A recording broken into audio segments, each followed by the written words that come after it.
All right, you guys, happy Monday. Capital G, capital O, capital D. Thank you for blessing me with another day. Big up to family, of course, everyone in my household. And big up to you guys. We're here on Microsoft 2024, Amarillo, Texas. And we are 100% getting ready to go to Provo, and then Klamath Falls in Oregon, and then Visalia. That is the plan. We may switch jets and whatnot, so let's jump right into it. I am going to save my deck by doing that, and we're just going to have this on for today, guys. So welcome aboard. I'll be jumping like on and off camera here just to save that for you guys. So let's jump right on board here and get the aircraft started so that we can get out of here, because we got quite, you can see, so there's some weather there, so we definitely have got something to deal with. Let's turn the music down so we can hear all the sounds of this. We already gassed it up. We got 6 passengers on board, and we also 100% have 4,000 pounds of fuel on board for our trip, and we're expecting to fly at flight level 400 on this leg. So without further ado, let's get the music stopped. Let's get to work. All right, that is off. We're just going to do a quick aircraft start. The flight plan is a very simple flight plan today. As a matter of fact, we can show that to you really quick, just so you guys can see that. So let's throw up our Navigraph, and we'll kind of take a look at it really quick before we start. Okay, you can see here we are at Provo. We are at pretty close to the FBO. I'm anticipating runway 22 or runway 13, 122 by plan. Let's look at the flight plan here, what we got going on. Okay, guys, we got 2210 in fuel as far as our usage. So flight time of 2 hours and roughly 16 minutes. And we've got an average wind of out of the west, of course, that jet stream, and it's at 80 knots, so that's good to go. And of course, here you go, we're going to be flying at flight level 400, and the flight plan is super easy. Just wanted to show it to you because then I'm going to get it off. Here's our alternate routing, and then here is our direct routing to Provo. Now, one thing we can look at really quick before we do start, there are 0 departures available out of here, so there are no SIDs. Not even like, oh, you got the Provo. Look, we can come here and look, and we can go right here to SID. And there's only obstacle departure for all runways, and that's just giving you this chart here. And this circle right here is 10 miles from the Amarillo VOR. So this is kind of showing you obstacles. There's a lake there. Not a whole lot going on. It's just a very simple depiction of what is in the area for us to depart. So we're not even going to worry about that, folks. Getting into Provo, typically, let's check the weather here so we can get started and just do all this in one fluid motion and get out of here. For our stars, we would have that, but we're not using it. So let's use approach Fairfield, or FFU is actually one of the last waypoints, I believe. Yeah, okay, so there's Fairfield. So we're expecting runway 31, okay, which is, so this is runway 31, but more than likely, let's look at the weather. 34012, gusting 26. So we're going to have to make a visual approach for runway 31. So I'm almost saying, too, what we could do, since we're on the way in, we're not, if we have ATC, we'll do what ATC says, but there's no need to go all the way to Fairfield. So what we're going to do, if this is runway 31, now there is some significant terrain here that we need to adhere to.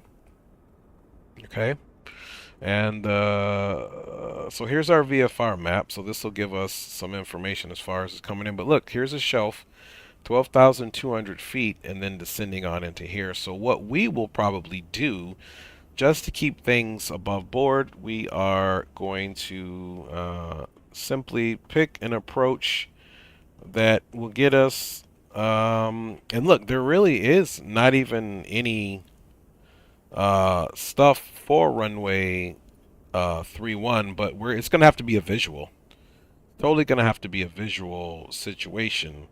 And I haven't quite figured out the best way to run in here because it is calling for runway 31. So it will be visual right over the water.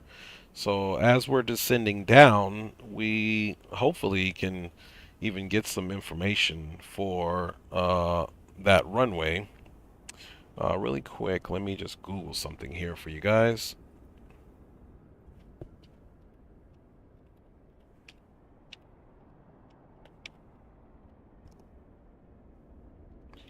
Just going to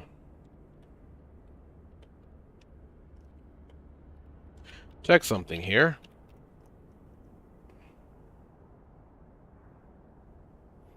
Yeah, and so it definitely is used. 3-1 is used when the tailwind is strong enough, and in this case, it's gusting. So we definitely, and it's over 5 knots. So we definitely have to use the visual.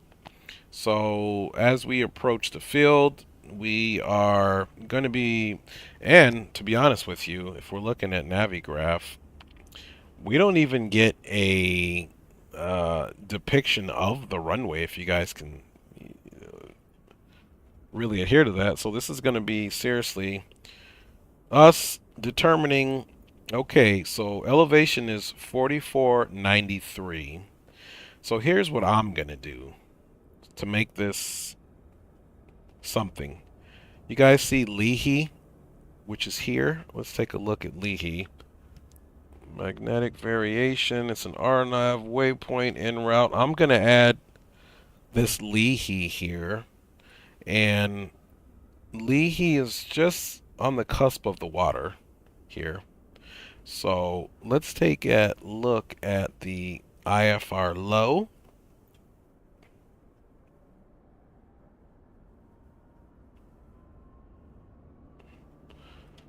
So we're going to assume that this is, you know, pretty close. So I wish I could get a distance from this.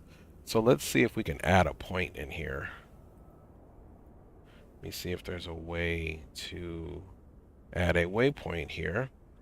And we are going to add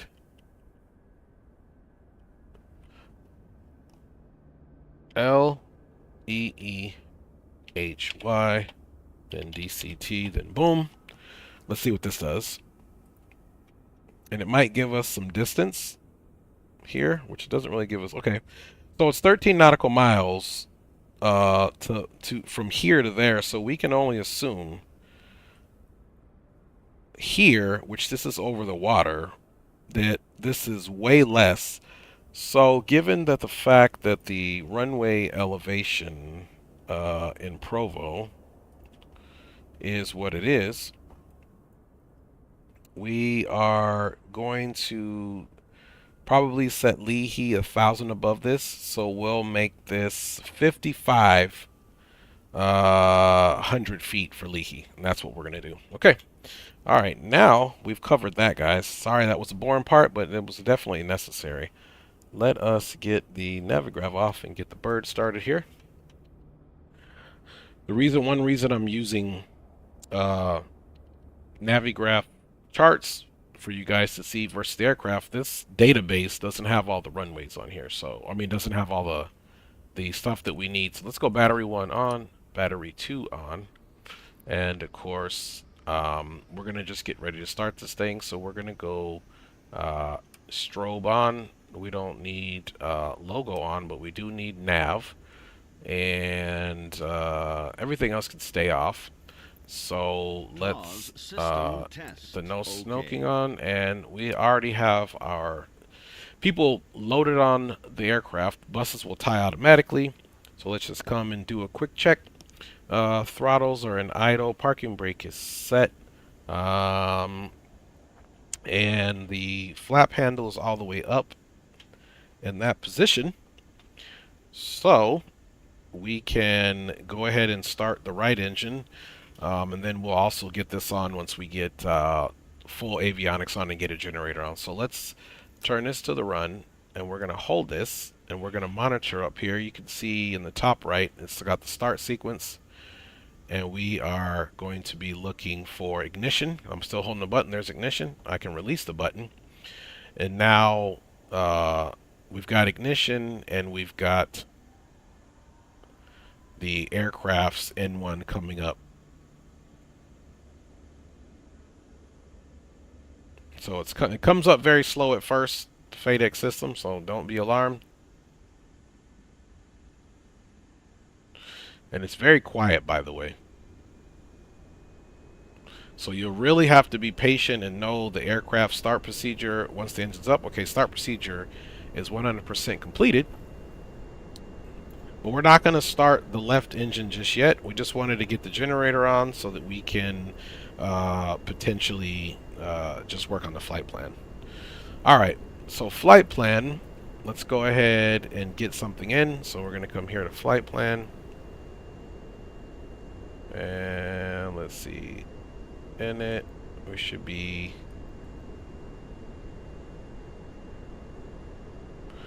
Okay, here we go. So we're going to go comma, destination. Of course, we've got to type that in down here. Is going to be Provo.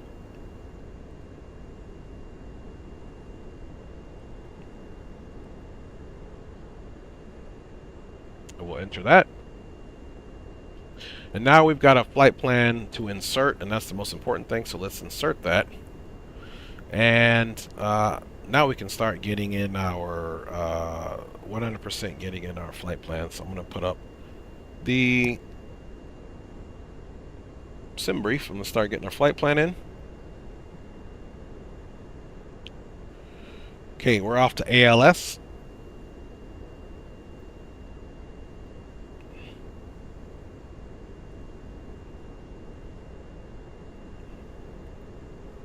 Going to enter that.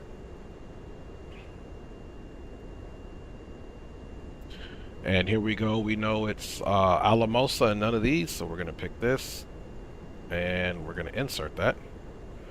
Then you can also verify its distance 237 miles, which pretty much makes sense. And then we're going to go MTG. So Mike Tango Juliet.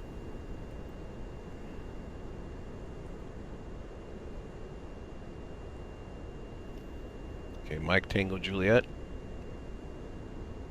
Let's enter that.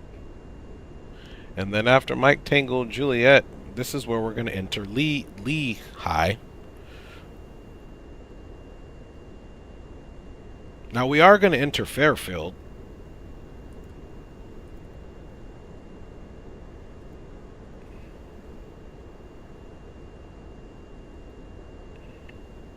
And then we enter FFU.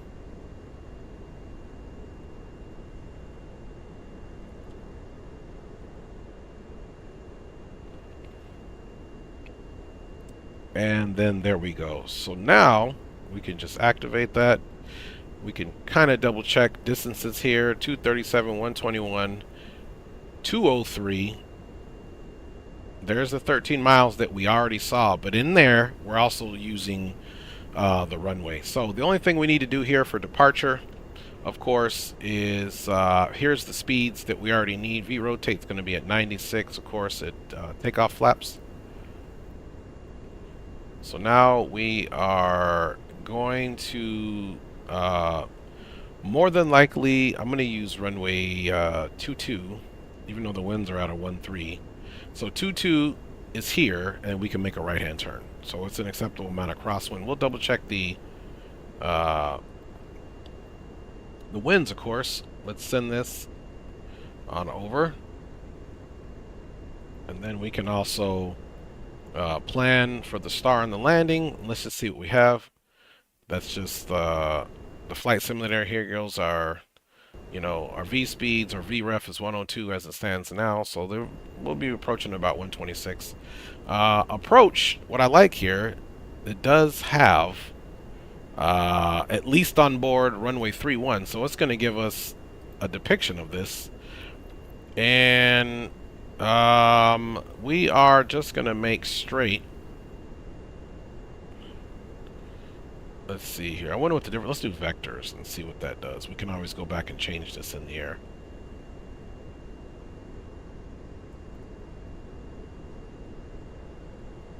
Okay, it has to be straight. Vectors wouldn't take it, so that was too easy. Let's check our TCAS here. TCAS is on. Perfect. So now, guys, we have our flight plan. We've already got our V speeds sent over here. Let's go ahead and get out of here. Let me check you guys out here just in case anybody is actually there. Zato Flies is in the house, man. What's up? Good to see you. Andy Black is in the house. And Doc Holiday's here, man. Good to see you guys. I'm just trying to get us out of here because, as usual, I need to get this flight done so that we can land at the right time and get out of here. Let's go ahead and trim down. Or up, I should say. Now you could see the aileron trim and the rudder trim. They're all zeroed out, and now we can run a normal checklist. All right, starting engine. We're getting ready to do that, but we'll wait till we're ready. Let's see here. We are going up to flight level 400. So basically, I want to start that last engine right at the end of everything.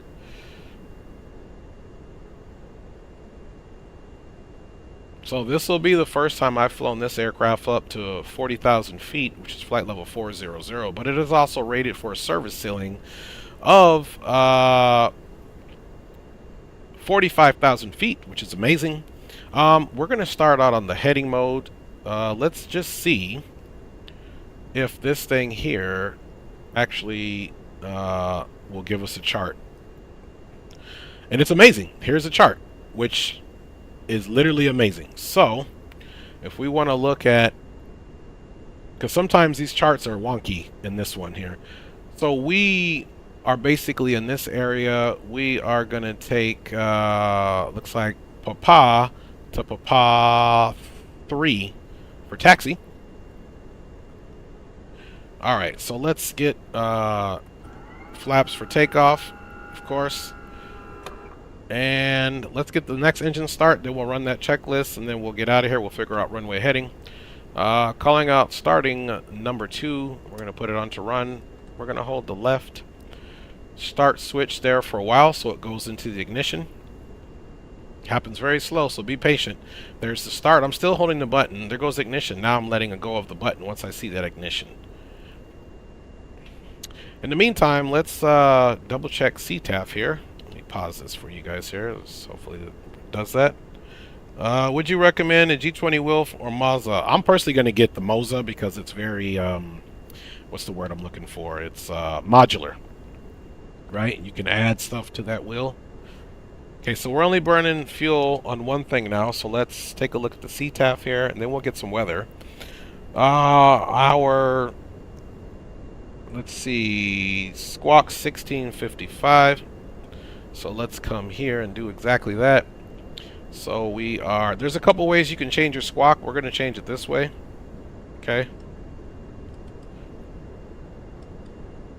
And all of the operation is going to be here through the transponder mode. When I first started flying the Pilatus and this with this Honeywell suite of avionics, I was noticing the client, the vPilot client, wasn't updating. Okay, so there we go. So for now, we'll leave it that. Let's also get the CTAF here, and then we'll pick up the weather.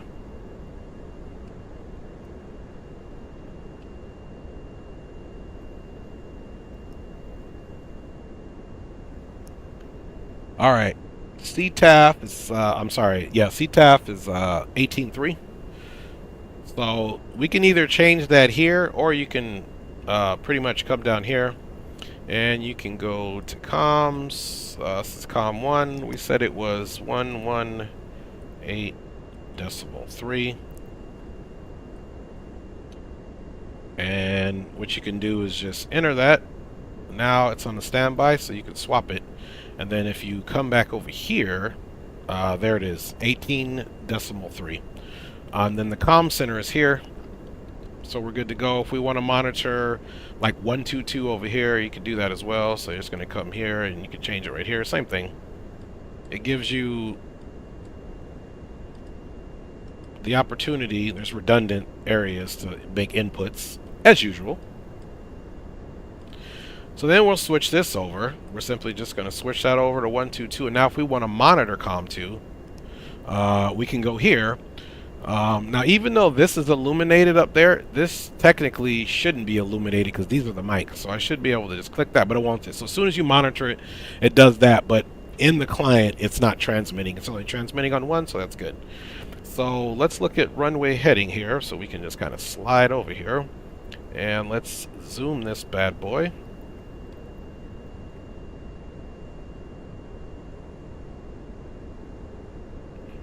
So runway heading is 218. So let's get that in there.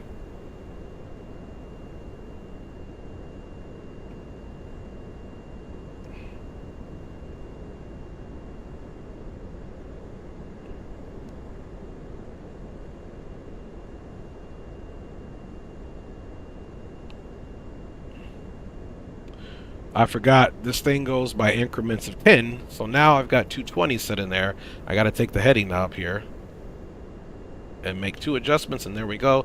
We'll put it on heading mode, of course, and then we're also going to take off with the vertical speed since there is no VNAV right now, and we're going to vertical speed. This thing is pretty aggressive, and if we want to take a look at it, we're going to vertical speed about 2,000 initial.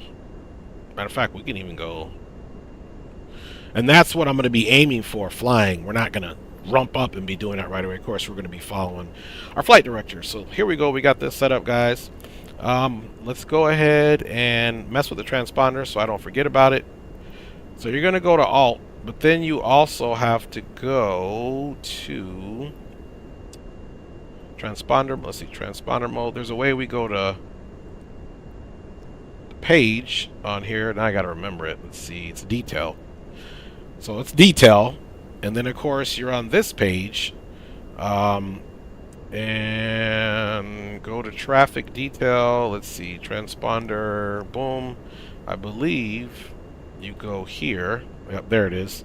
And you gotta go basically TARA, and then it's on. So that's what you gotta do with this thing, guys. So TARA, now it just clicked at the client, and now it actually works. So that's what you gotta do for the transponder on this aircraft for it to work on VATSIM, folks. You're going to be trying to, because even if you go down here and go to transponder, it's not going to activate using this. I've already tried that several times, so I think it's a bug or whatever. Let's start the second engine and get out of here.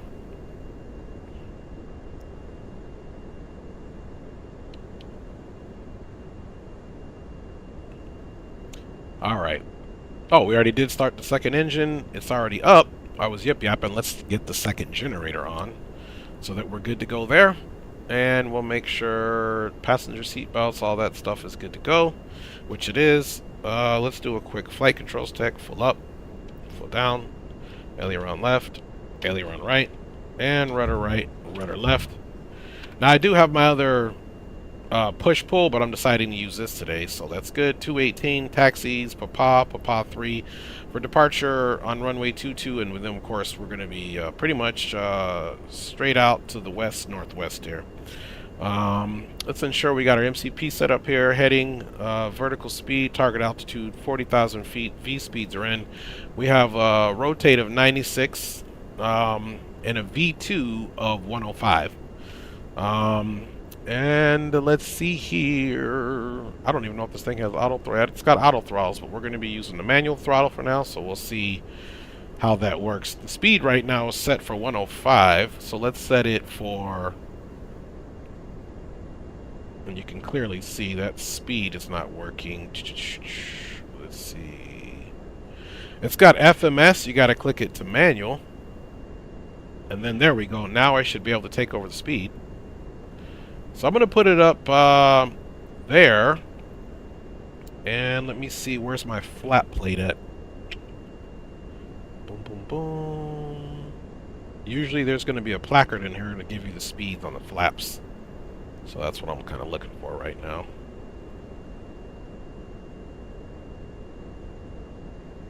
These are just your V speeds down there. More V speeds. All right, so hopefully we'll get it on here. That'll let us know. We've already set flaps 1. Trims are set for takeoff. Flight controls is complete. Let's do rudder right, rudder left. And we're going to hold the toe brakes, guys. Going to get rid of that. And let's also get our recognition light on, as well as the taxi light. Boom, there we go. All right, guys, we are good to go. Let's figure out which way we are indubitably facing here, and then we'll get... Yeah, it's been a long time, Zato, for real, my G. But I'm glad to see you're doing well, man. I saw you in, I believe, Leo's stream the other time, kind of chit-chatting it up. All right, so we need to basically come out of here, and we should be able to just start going left here. But we need to get on that taxiway, so let's do a right turn here.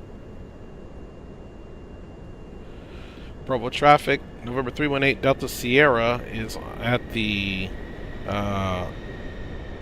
east parking ramp near the FBO. Let me see, okay. Let me see what's going on here. Parking brake is released. Why aren't we moving forward? Let's try.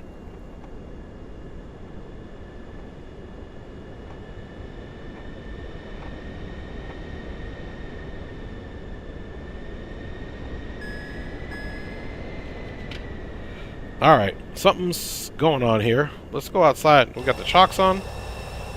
There's no chocks.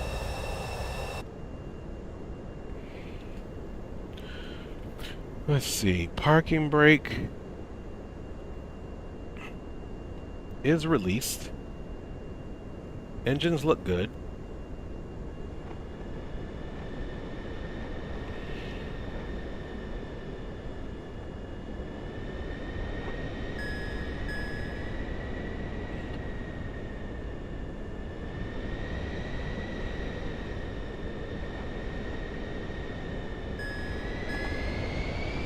Yes, no takeoff. I get that.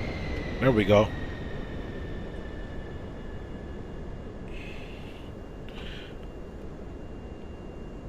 So I don't know why that's... Okay, so something else is causing...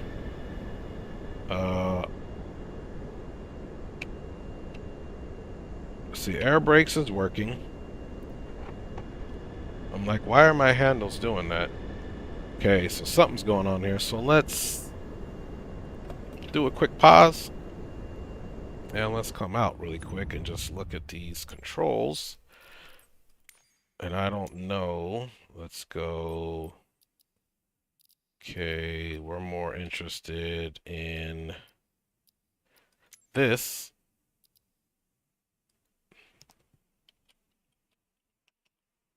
Oops. All right, throttle. There's the joystick button for go around. Auto, throttle, go around. Boom, let's see. Okay, that's fine. Throttle axis. Let's get rid of this. Let's see something here.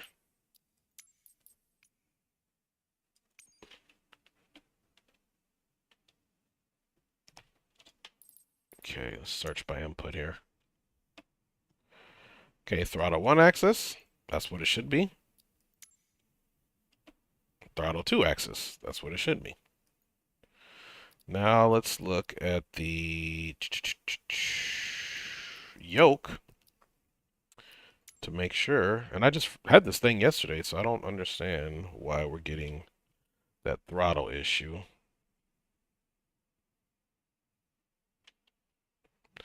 So let's see. Let's get rid of this. Throttle, there's nothing here for throttle. And the only other thing I can think of is this. So, controller. Let's get rid of that so I can reset on the controller. And then now we're going to look for throttle. So very decreased drone depth of field. That's cool. but nothing for throttle. So let's go back. I don't know why she's acting so funny with the throttle. So let's resume.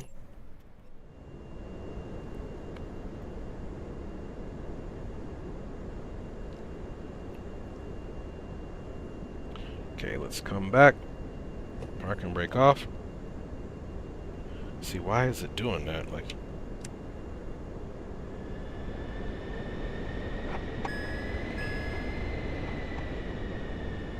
so if I move right, okay, then it's saying no takeoff. We're trimmed up. I don't know why we're saying no takeoff. Let's try. Let's try maybe, because we're super heavy. They might want flaps too.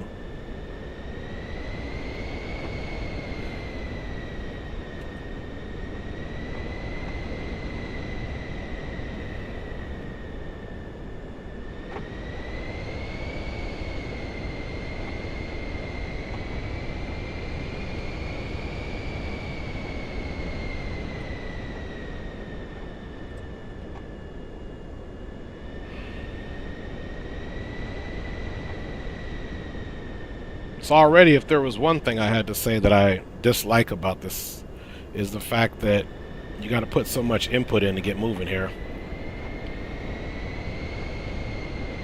So the no takeoff, they wanted us. We are relatively heavy. You got to keep the throttle in to keep this thing moving.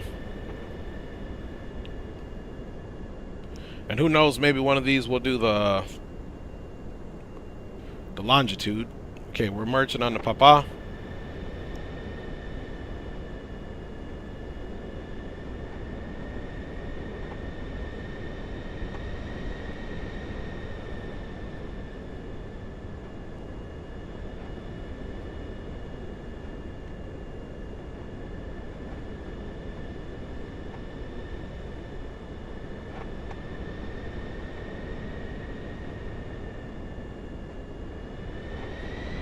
So I kind of wish they would, and there's no scenery here for Amarillo whatsoever, so.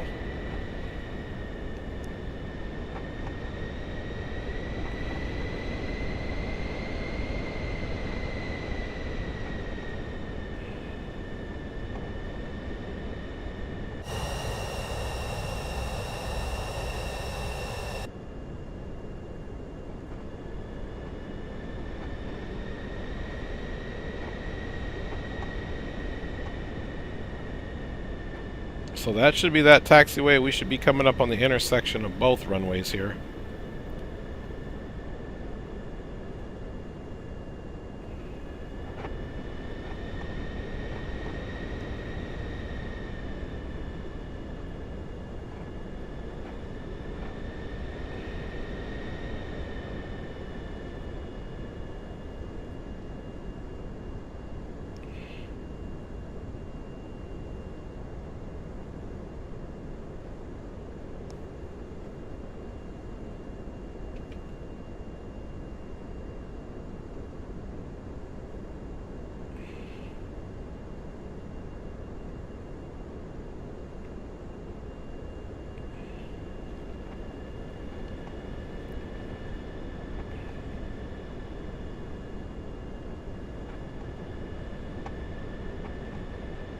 Provo traffic, or correction, Amarillo traffic, November 318 Delta Sierra on Papa 3 will be entering runway 22 for immediate departure out to the west-northwest.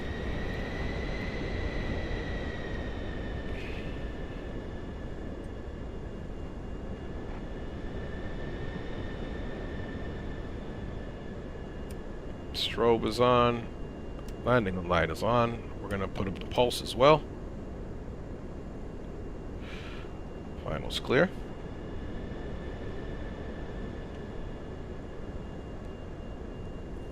$196 is what we're looking for.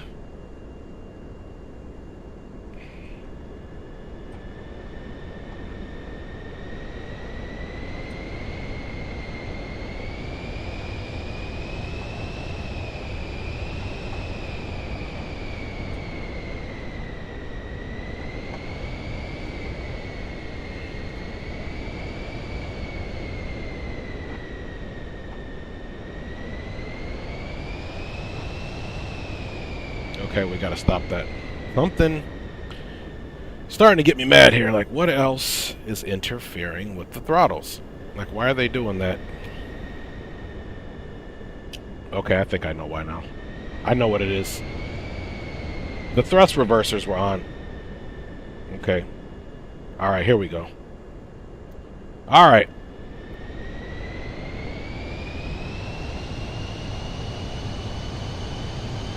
Problems at the office. Takeoff power set.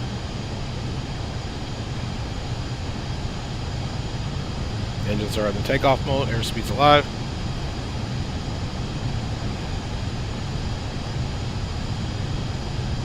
$80 knots. Okay, 96 V1 and rotate.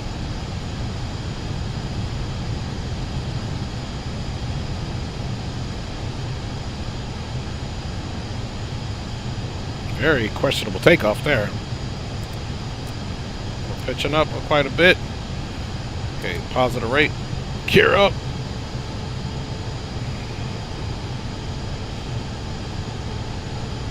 Ooh, she's very touchy.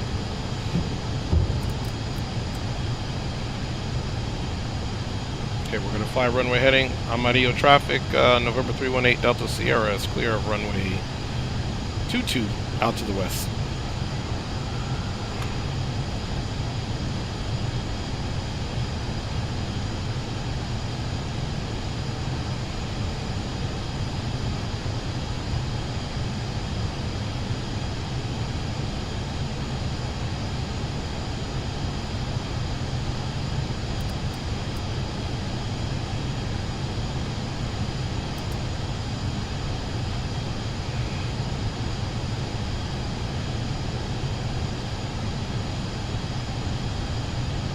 Here we're going to start our right turn.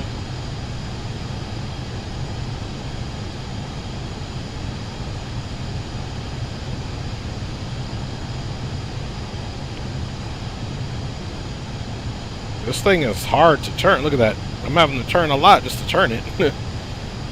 There's something there.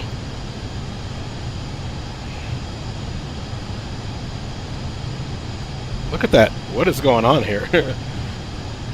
What is going on here? Let's go autopilot right away. I don't know what's going on. The controls, there must be some type of, well, the first one, the throttles, that was me. Let's go into climb power.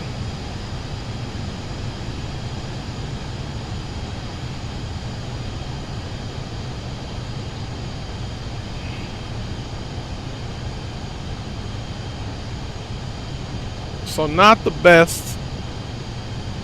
Because, oh, no, I shouldn't have done that. Let's see. We want to go direct. We want to go activate. And then we want to go nav. So now we're going to go direct to ALS. We're at 10,000.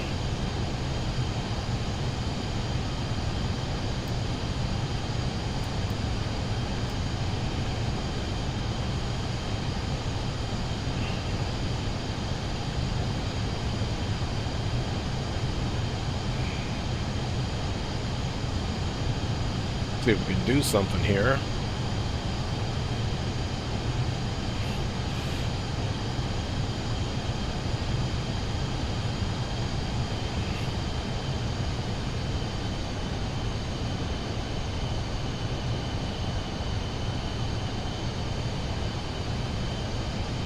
Okay, we're auto throttle 275. There's something that's working.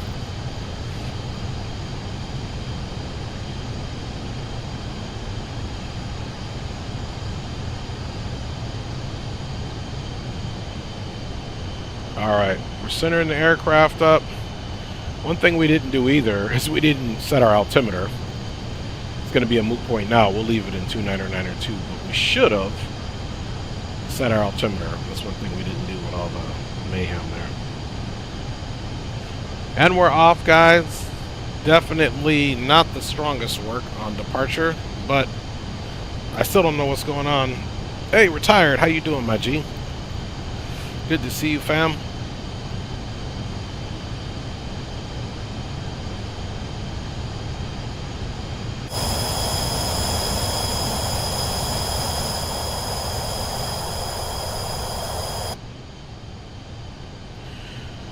So hopefully we end up being able to land this thing. Something is up with this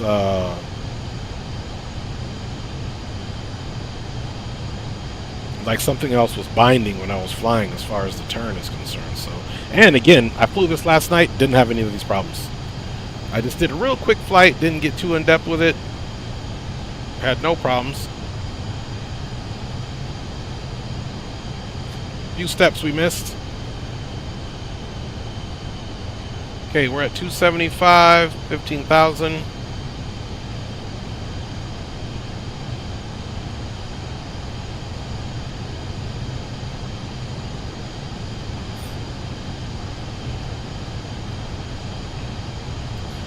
Flaps are up and clean, gear is up, lights are off and set accordingly, generators are on. There's our gens right there.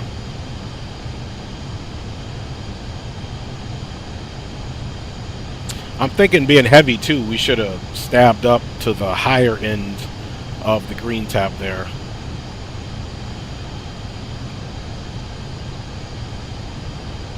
Okay, 16.6 and climbing.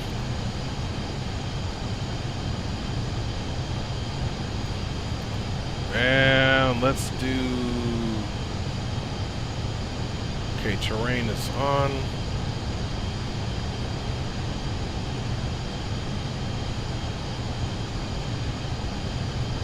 Get the weather on.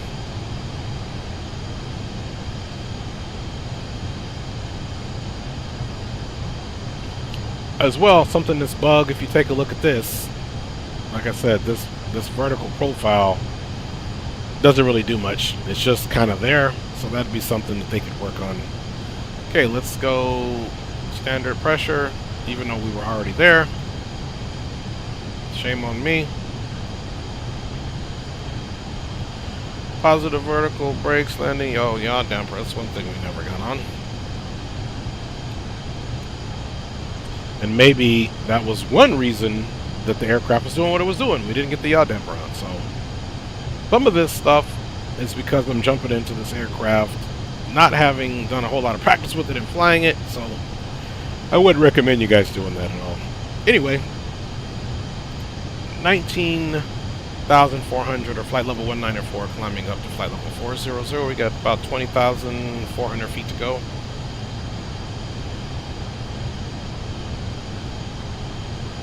And let's go down here and check our fuel. We still got 3,494 pounds. Fuel flow 1,574 pounds per hour. Symmetrically, there's our visual representation of both tanks.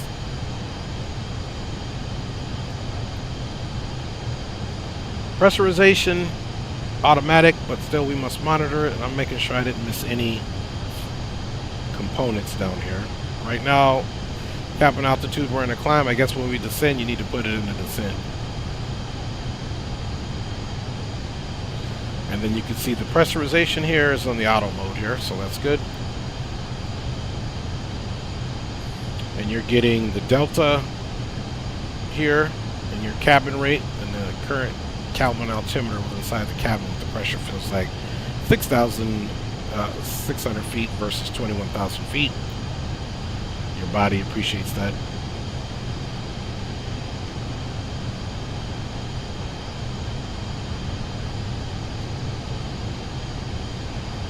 Oh man, we missed a lot. We didn't even get our en route timer on.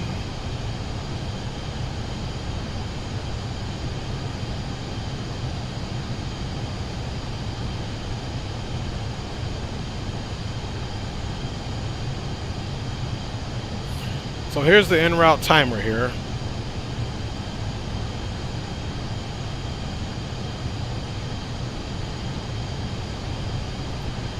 So that's what it looks like.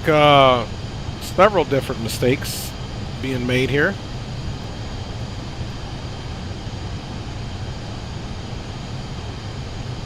And we'll see if I need to click it again. It should be getting 1 minute or less than 60 seconds, obviously. And if not, I'll click it again.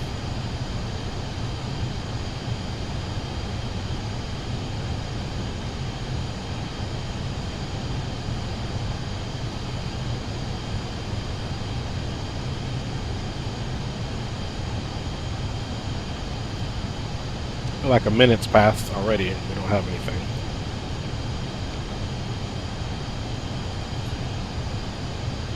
All right.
As you guys can see, there's the routing. We're not in any ATC. There's aircraft here and around, but nothing too major, guys. So we're just going to be cruising quite nicely. We're slightly off that direct dotted line from Amarillo just because we came off on a heading of 218, flew that for a few before we went direct to our first VOR. So that's kind of what we're looking at now, guys, in terms of the trip. So we'll sit back and relax, and hopefully we get us there safely, because we have been doing a questionable job at best today.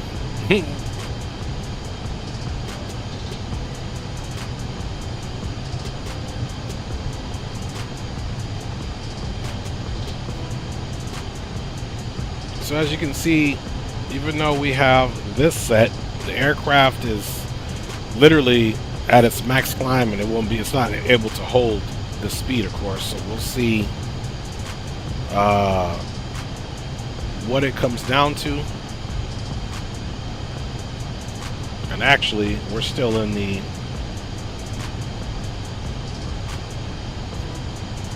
so let's go quiet level change. That'll do us good.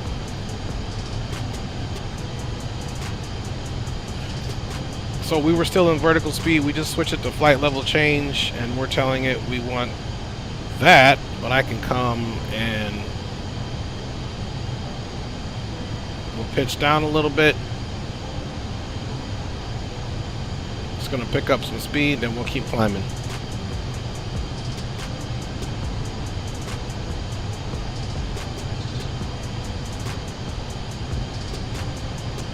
And no matter what, even at 40,000 feet, which is not the service ceiling, we will still, the service ceiling and the maximum operating elevations are, let me explain this to you guys here. So the service ceiling and the maximum operating ceiling are two different things. The service ceiling is an altitude in which the aircraft pretty much, and all of its performance, can still climb at 100 feet per minute. That's the service ceiling. The maximum operating ceiling is the aircraft being able to maintain level flight with its performance at that altitude, and maintain speed and altitude, pitch, and all that stuff. That's the maximum operating altitude, and anything above that is questionable. The aircraft is not designed to fly in air any thinner than that. I mean, for this to be able to go up to 45,000 feet is pretty amazing. But it is pressurized. Now, I actually like the cabin of this thing. Got our packs back here.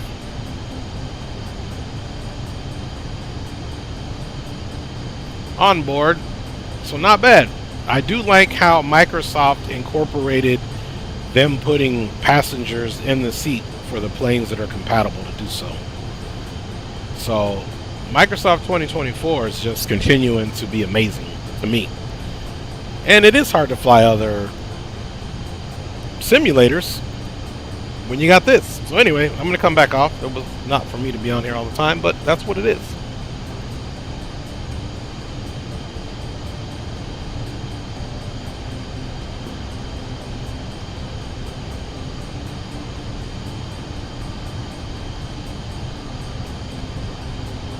Alright, 34,000 feet, and we're maintaining Mach 0.66. That's what we'll leave it until we get it cruising altitude. We're not going to make any changes. We're just going to keep going up. We've got about 5,200 feet to go until we have reached our cruising altitude. So we're still, even at 35,000 feet roughly, still climbing at 1,200 feet per minute. And this was a pretty loaded plane.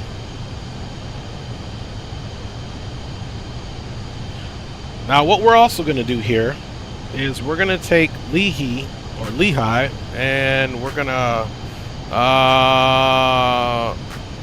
let's see, we want to center direct, amend route, delete waypoint, from waypoint, cross. Okay, we want to cross this at 5,500 feet, so we're going to do altitude, and we're going to say we want it at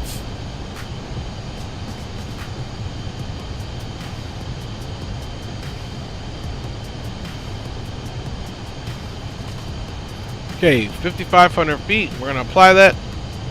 We're going to activate that. Now at this point here, I don't know why this didn't update. Let's try this again. Let's do cross.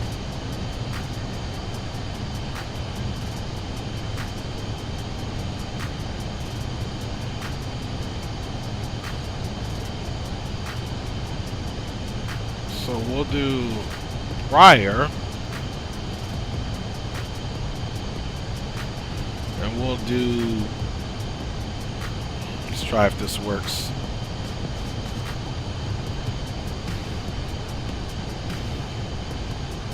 So I want 0.5. I guess we'll just do 1. I didn't like that.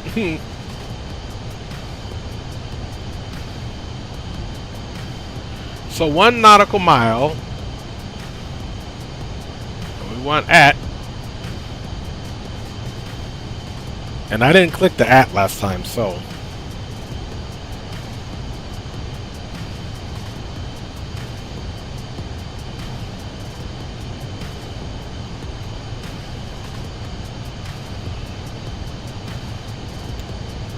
apply, activate. And there you go.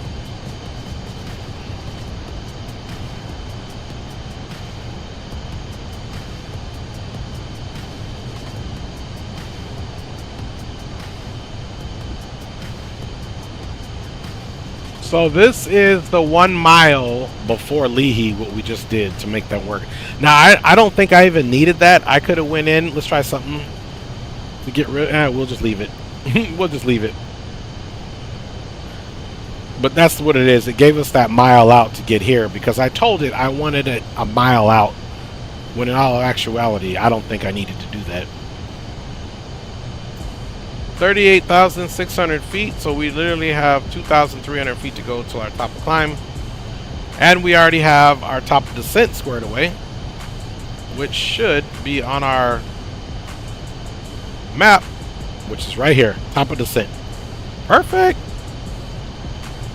And we've got a VNav feature in here that we can use for top of descent, which is right here.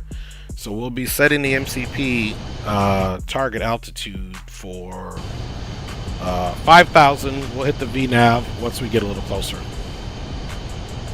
As you can see, we're about 350 miles out, so yeah. So if you want to clear that message, boom, just clear that message. Reset altitude selection. Nope, we're good to go. And we're almost at our top of climb.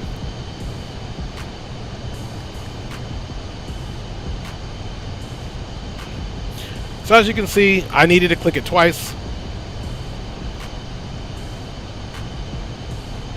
Now it's working. So we're gonna have inaccurate time.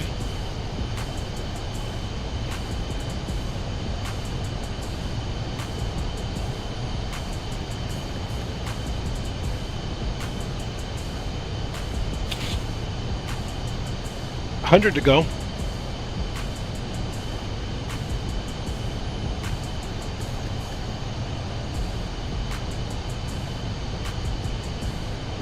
And now, of course,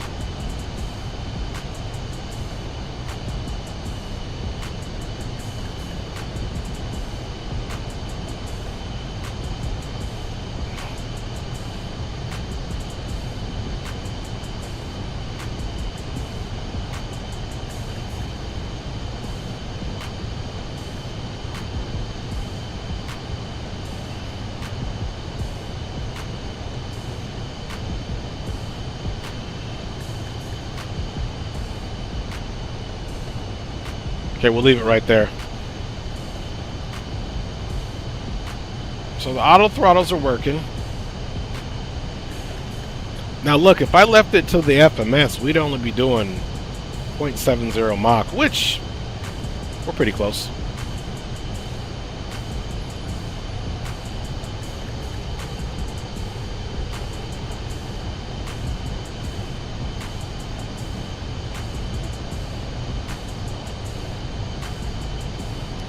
All right.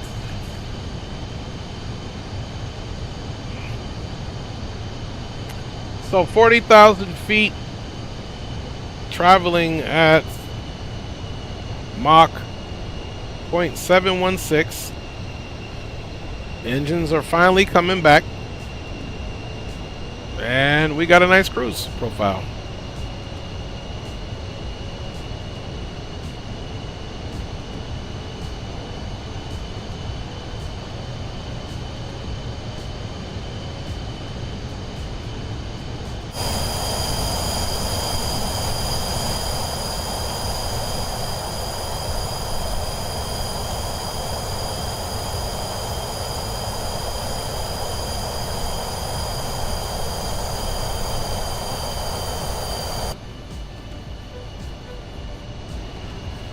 Alright guys, so sit back, relax, and enjoy the flight.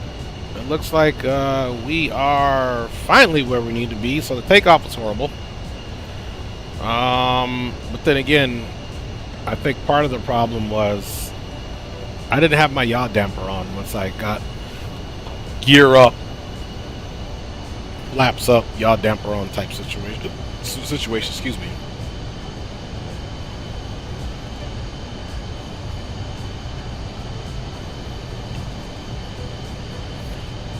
Now, it would be nice to be able to see what your fuel is going to be there at the end. But you can't, so it doesn't have that fuel prediction that we sometimes look forward to having.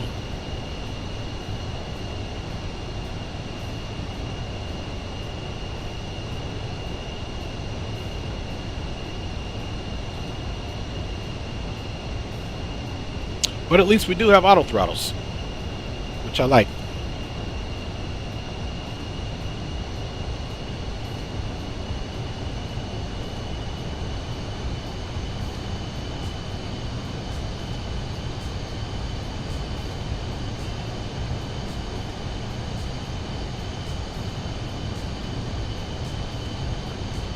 So we don't need to do anything. We're monitoring 122.8. Nobody's saying anything right now. Of course, we have the old C-tap. That's fine. We're still monitoring this one. If we need to talk, we'll do what we need to do then.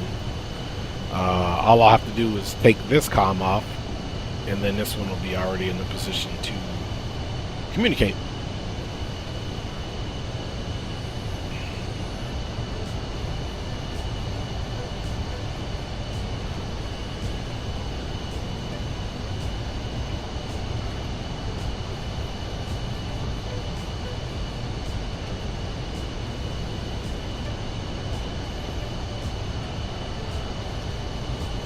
Alright, folks, enjoy, and I'll be back with you guys shortly.